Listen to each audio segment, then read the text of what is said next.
Hey guys, today we're going to talk about the Stieber snap, and we're going to compare that to the Russian wrist snap, and I'll explain why I think it's much better than the Russian wrist snap.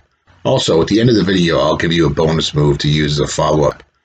Two things about this Stieber snap. I don't really know if that's the name of this move. We saw this a while back and started playing around with it and called it a Stieber snap. The other thing to keep in mind is to not disregard this move because of its simplicity. When you first see it, it seems pretty simple, and I think a lot of guys may overlook it because of that reason. Really, that's the beauty in the move. There's not a ton of moving parts. It's really low risk, high reward, and I think it's something you could work into your game relatively quickly. It's not super well known. Haven't seen anybody other than Stieber really use this exact setup for it, so I hope you enjoy. Stieber starts by getting cross wrist control. Then he fakes and jab steps at Molinaro's right leg. Molinaro does what most high-level wrestlers will do when he lifts his foot. You're not going to get too many guys to sprawl on fakes. It's not efficient, opens you up to go-behinds and front headlocks. So this is the response that you'll typically get. Wrestling's all about posts. When he lifts that right foot, he takes away a post. Stieber capitalizes by pulling the wrist to the mat, turning his hip in, and going behind. And he actually makes a little bit of a mistake here. If you notice his left foot, it catches on Molinaro's foot as he comes up, and he falls to his butt. But he's still deep enough in the shot where he can drive through and finish it. Let's take a look at the second one. Again, he fakes and jab steps. And once again, Molinaro lifts his right foot, pulls down on the wrist. And in this case, he went into a body lock when Molinaro turned to face him, but time ran out. Third time, this may be the best one, although he didn't score with it. This time he posts on Molinaro's head, kind of baiting him into the wrist control. Same setup, same execution. He turns hip to hip because that helps him get the angle much quicker. Notice here that he keeps Molinaro's wrist as he tries to pull him down to the mat. At this moment, he's going to finish his shot against 99% of the guys out there. He has them dead to rights.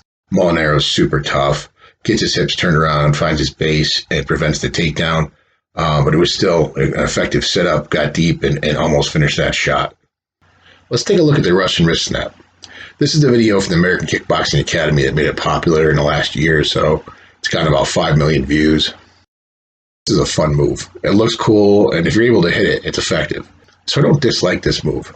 I do think it's inferior to the Stieber snap for a couple different reasons, so let's take a look. You'll notice that in order to do the Russian wrist snap, you really have to get yourself out of position. All the wrestling coaches will tell you, butt down, head up. In this case, you're really throwing your head far down. You're bending at the waist and kind of really getting your head out of position from where it should ideally be. Guys at the upper levels, Gadayev and these guys, they can get away with that sometimes. I wouldn't recommend it at the high school or collegiate level. And the reason you have to get your head so low is because the guy has to bite hard on that fake. It doesn't work unless the guy really sprawls hard. It's not going to work with just a simple foot movement like you get with the Stieber snap. So when you combine the fact that it is a little bit risky because you're getting yourself out of position and you're not going to hit it that often, that doesn't make it an ideal move in my opinion. Compare that with a Stieber snap. It's simple, doesn't get you out of position, very low risk, and it's effective. He hit it 3 times in the Olympic trials on the eventual Olympic trials champion. Didn't score with it every time, and got deep all 3 times. For those reasons, I think the Stieber snap is superior. You guys can be the judge of that. Now let's take a quick look at the action move I promised you. When I was making this video, it reminded me of a similar move I saw years ago. It was back in the 2015 Junior Worlds. It's a quarterfinals match with Mark Hall and Peter Nagy. With 1 second left in the match, Nagy hit this move to win it.